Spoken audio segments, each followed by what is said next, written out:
GR. Number 22640 Siam, November 10, 2020. Ang empleyado ay nagtrabaho bilang isang jeepney driver ng may-ari ng jeep, na nagnenegosyo sa ilalim ng pangalan ng Transport Services. Sa pagbibigay ng boundary, ang manggagawa ay kinakailangang magmaneho ng jeep ng 5 beses sa isang linggo ng 10 hanggang 12 oras na schedule. Ang driver ay kumikita ng humigit kumulang 600 piso hanggang 800 piso kada araw. Mula nang magsimula ang kanyang trabaho noong ika-9 ng Hulyo taong 2009, ang driver ay kinakailangang magdeposito sa may-ari ng 20 piso kada araw para sa kanyang kontribusyon sa Social Security System, SSS. Noong Marso taong 2014, natuklasan ng driver na hindi niremit ng may-ari ang kanyang pang-araw-araw na deposito sa SSS. Noong ika-5 ng Marso taong 2014, hinarap ng driver ang may-ari ng jeep tungkol dito. Sinabi daw ng may-ari sa driver, kung ayaw mo ng patakaran dito, huwag ka na bumiyahe. Kinabukasan, nag-report si driver sa trabaho. Gayunpaman, ipinaalam sa kanya ng may-ari na hindi na siya pinapayagang magmaneho ng jeepney. Pinapirma rin ng may-ari ang driver ng resignation letter. Tumanggi ang driver at iginiit na gusto pa rin niyang magpatuloy sa pagtatrabaho. Sinabi ng may-ari na ang driver ay kusang umalis sa kanyang trabaho. Upang ipakita na walang basehan ang alegasyon ng driver, nagsumite ng ebidensya ang may-ari ng mga resibo ng SSS na nagpapatunay na ang mga kontribusyon ng SSS ng driver at ng lahat ng 7 driver ay maayos na nairemit. Ayon sa may-ari, isinuko ng driver ang jeepney at ang mga susi nito noong ika-4 ng Marso taong 2014 dahil hindi niya nagustuhan ang ipinataw na pagtaas sa boundary rate. Hiniling ng may-ari sa driver na gumawa ng resignation letter ngunit tumanggi si driver, sinabing hindi na kailangan ng resignation letter. Pagkatapos, tinanong ng may-ari ang driver kung paano niya babayaran ang kanyang hindi na-remit na boundary at cash advances sa kabuoang halaga na 19,500 piso na makikita sa PUJ Daily Logbook.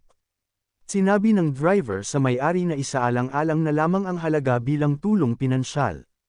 Nainsulto, agad humingi ng tulong sa barangay ang may-ari. Sa kanyang sumbong, noong March 5, 2014 sa tanggapan ng punong barangay ay nakalagay ito. Nagpunta po ako dito sa barangay para humingi ng tulong tungkol po sa aking driver na hindi nagbibigay ng tama o saktong boundary ng jeep. Kinausap ko na po siya kasama ang kanyang asawa tungkol sa boundary at sila ay pumayag, pero noong nag-boundary siya ay kulang parent. Muli ko siyang kinausap at ang sagot niya ay aalis na lang daw siya o mag-resign. At noong pagawin ko siya ng salaysay ay ayaw niyang gumawa. Pinapapirma ko po siya ng resignation letter ay ayaw din niya. Hindi po malinaw sa akin kung siya ay magre-resign o hindi kaya nandito ako sa barangay hall. Noong ika-12 ng Marso taong 2014 at sa presensya ng punong barangay, isang kasunduang pag-aayos ang nilagdaan ng may-ari at driver.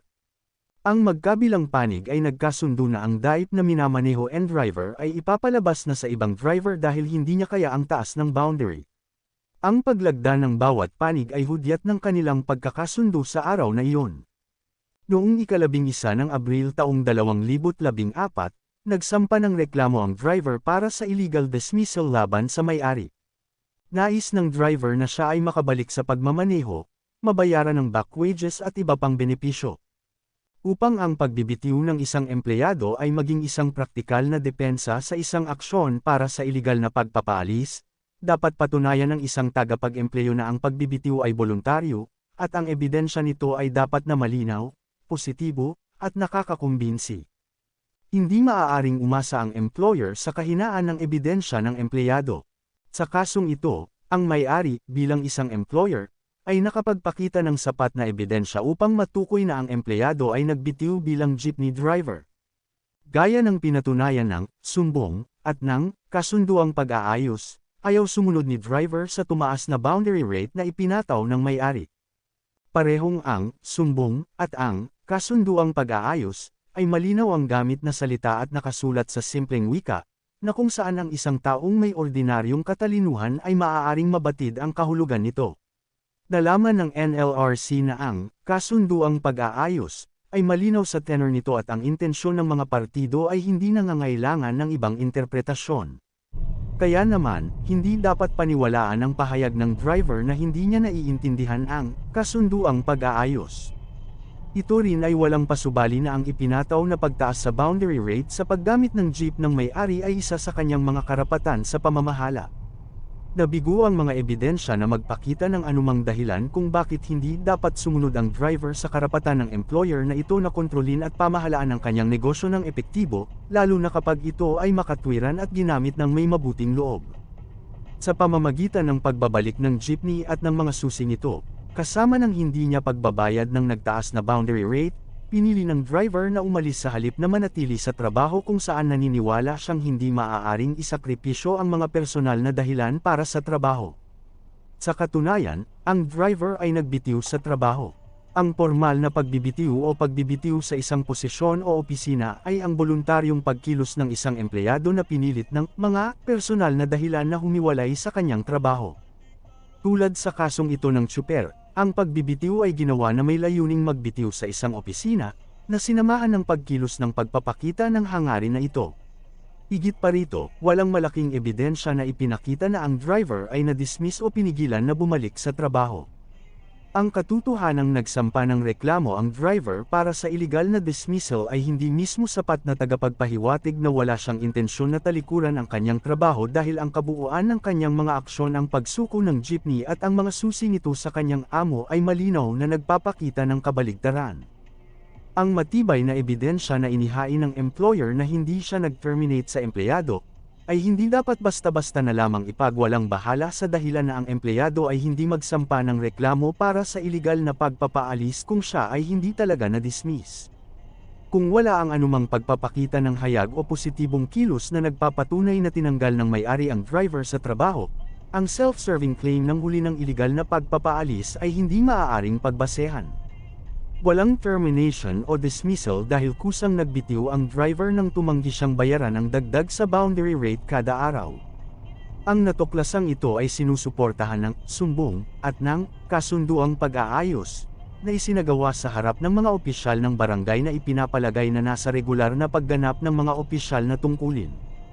Kasama rin sa mga pagliliti sa antas ng barangay ang pakikipagkasundo na may layuning payagang maayos ang mga partido ng maayos. Ang pagtaas sa rate ng boundary ng jeep ay isang wastong paggamit ng management prerogative. Ang pahayag ng driver na hindi siya nagbitiw ay hindi materyal dahil sa mga paglilitis sa barangay, ipinakita niya ang kanyang intensyon na bitawan ang kanyang trabaho dahil hindi niya kayang bayaran ang karagdagang boundary. Bukod dito, makikita rin sa tenor ng sumbong na hindi nag-remit ng tamang boundary si driver at nang ipaalala ito ay tumanggi itong magbayad at sinabing magre-resign na lang siya. Ipinasya ng NLRC na hindi patas kung may iwan ang may-ari sa isang sitwasyon kung kailan magre-report ang driver sa trabaho o hindi, at kung dapat niyang italaga ang jeepney sa ibang driver. Ang mga bagay na ito, kung hindi malinaw, ay makakasama sa pang-araw-araw na operasyon ng negosyo ng may-ari. Bukod dito, nagsalita ng may-ari ng jeep na, kung ayaw mo ng patakaran dito, huwag ka na bumiyahe, umalis ka na lang, ay hindi masasabing dismissal. Ipinahihiwatig lamang nito na ang driver ay binigyan ng mga opsyon, A, upang sumunod sa patakaran ng pagtaas ng boundary rate, o B, magbitiw. Upang bigyang kahulugan ng pahayag ng may-ari bilang pagtanggal sa trabaho ng driver ay magreresulta sa pagpayag sa isang empleyado na ayaw sumunod sa wastong patakaran ng kumpanya ngunit sa parehong oras ay ayaw magbitiw dahil lamang sa kailangan niya ng trabaho.